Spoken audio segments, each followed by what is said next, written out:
Guys, you are in a room full of incredible real estate agents that actually care about their clients. Do you guys know how many agents I talk to that don't know where their sellers are moving, what their tax implication is of the house? Why are they actually selling? They don't do seller net sheets. They don't actually love on that client and give them full transparency. And Devontae, I just don't think he was trained properly. I said, Devontae, how far in foreclosure is she? He goes, I don't know. I didn't even know she was in foreclosure until I listed the property. Okay, cool. Joy says, I'm 14 months behind. Okay, so I start telling the story because the story tells me if you're 14 months behind on your payment, what else are you behind on? Literally everything else. I understand the story is the most important part of structuring a deal. So I said, Joy, how much money do you have in your bank account? If you're 14 months behind, you're probably, food is coming short. She goes, Pace, I have 90 cents in my checking account. I got sick, I lost my job. I'm now back on my feet. I've got a job that's starting in 2 weeks, $180,000 a year. I'm a college grad. I just had a bad year. Just had a really, really bad year. Anybody ever had a really bad year? So I said, Joy, here's what I'll do for you. I don't want to buy your house, but I want to help you sell your house. And I want to make money in the process. So what I did is I said, Devontae, you want some more time to sell this house, right? And he goes, yeah, I need probably another 90 days or so. Days on market here are a little bit long. I go, okay, cool. So what if I just catch up her arrears, 40 grand. Joy, you probably need a car, don't you? She goes, yeah, my car got towed away from my driveway yesterday. I can't even take my kids to school. I go, cool, I'll get you a car. I'll pay 3 months of your payments up front, and I'll let you and Devontae have another 180 days to go sell this house. And Devontae's like, literally on the Zoom, if you saw the recording, his mouth is just hanging open. Like a fly could have flown in and flown out. He was just like, what? I don't understand how this works. I'm like, look, here's the situation. If she sells to a cash offer, because she needs speed and convenience, she's gonna have to get a lowball offer of 120 grand below where she is right now. And she's gonna get all of her equity taken away. And I don't know about you guys, but investors are not as bad as you might think they are, especially the ones that learned from me. So I said, Joy, this is your equity. This isn't some fix and flippers equity. This is your equity. And if I give you a loan, if I come in with the 40,000, I get you a car, get you back on your feet, get you to a point where you can take your kids on to school, I pay 3 months of your payments up front, $1,500 a month of living expenses. Devontae, what would that do for you? And Devontae's like, are you kidding me? I could actually sell the house. I could get my commission. This is amazing. And I said, well, she has $120,000 in equity. So if I give her this loan and I catch up her arrears, I can wire the money right now. I don't need to go through an inspection period. I don't need to go through any of that kind of stuff. I can literally just wire the money now, and I get paid when her buyer comes to the table, and I get paid a fee. But Joy starts crying. He's like, I can't believe, can I do this with other people? He says on the Zoom. I'm like, yes. So I made $18,000. Okay, I made $18,000 by bringing that money to the table. It took about 45 days for him to get an offer and for them to close. And I got all my money back plus an $18,000 fee. Joy, because of that offer, she got an extra $100,000 above and beyond what she would have gotten if she took a cash offer. Okay, so thank you. Now, Devontae calls me and he's like, okay, dude, I see the opportunity now of literally just calling people in foreclosure and saying, you feel like you don't have a lot of time to put your house on the market, but I have an investor that will catch up your arrears, get some money in your bank right now so we can list your property and give you enough time. Have you guys ever experienced anything like this where you have a short time frame? Okay, so Devontae's like, dude, could I, this is where you start opening up your mind as an agent. Devontae goes, what if I call other agents that have these types of listings and I bring them to you? Can I make a commission? Right, they get commission, the disease of commission. That I said, Devontae, I'll bring you on as my partner. I'll split my fee with you 50-50. If you bring the deal to me and I fund it and we save the seller, they get the highest retail offer, I'll give you half of my proceeds. He's like, are you kidding me? I go, yeah, a lot of times it's gonna be a lot more money than your commission ever could be. He's like, even if it's not my listing? I go, especially if it's not your listing. So that was October. Devontae's now sent me 12 deals. He's made about $80,000 saving sellers from foreclosure and getting them the equity that they deserve.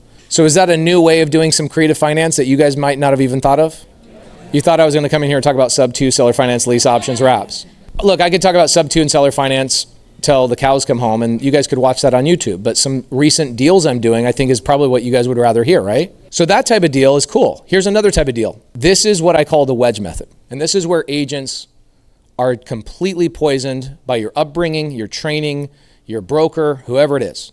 Why are they broker? Because they're going after commissions. Cool, go after commissions 85% of the time. 85% of the time, go after commissions. That's how you pay your bills, do the thing.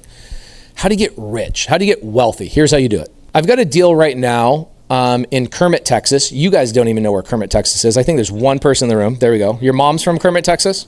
His mom is from freaking crazy.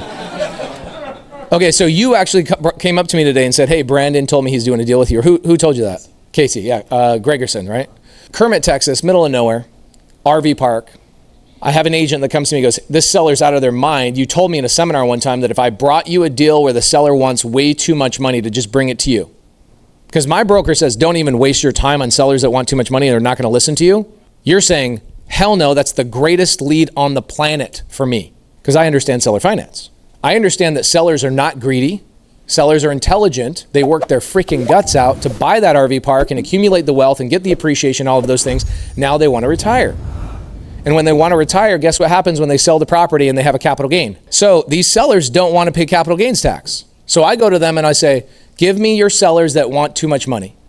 So Brandon, the agent, says, what are you going to do with this? I go, I'm going to convince the seller to sell it to me on seller finance. He gets the price he wants. He avoids capital gains tax, and I'll pay him a monthly interest payment on the money he's carrying for me. And Brandon's like, okay, well, how much commission do I get? And I said, Brandon, I don't want you thinking about commission. I want you thinking about what can this property actually produce in income. Let me show you how to underwrite this. And so this RV park is generating like $49,000 a month in top line revenue. So that's the money that comes in at the very top. Then you got the management, the thing, the payment to the seller, the taxes, the insurance, right? The property nets $26,000 a month net.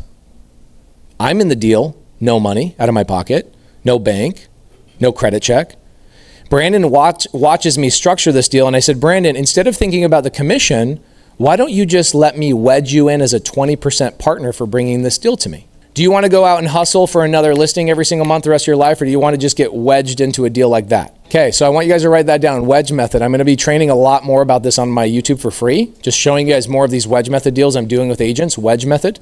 I said, so what do you want? Do you want the commission for the $45,000, or do you want to be wedged in as a 20% partner? What do you say, people at lunch? He says, can I have both? I was like, yeah, you can, but like we're gonna lower the commission part, and we're gonna lower the wedge part. He ended up choosing. He's like, I want $10,000 now. I want some money now because I got bills to pay. But his check he'll get every single month for a park that I manage. My team manages. He gets to be in our Slack channel and watch how my team communicates, how my team collects payments and deals with taxes and insurance. Like he's getting a full-on RV park freaking mentorship by bringing me a deal. He didn't have to do anything but bring me the lead.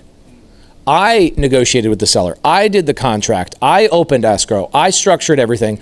We bought the deal. We took over the property. We're managing the whole thing, and he gets a check for $5,200 every single freaking month. Welcome, guys, welcome to the big leagues. This is why brokers stay broke. It sounds like she has a lot of influence. Yeah, because she's influencing everybody else. I've got two businesses and one small office. The property management that on a daily basis is freaking crazy. And then I've got a property manager who likes to spell everything out and tell everybody how crazy it is. I'm getting to a point where I'm just going to say, I got to let you go, or I'm almost at a point where I want to sell the freaking business.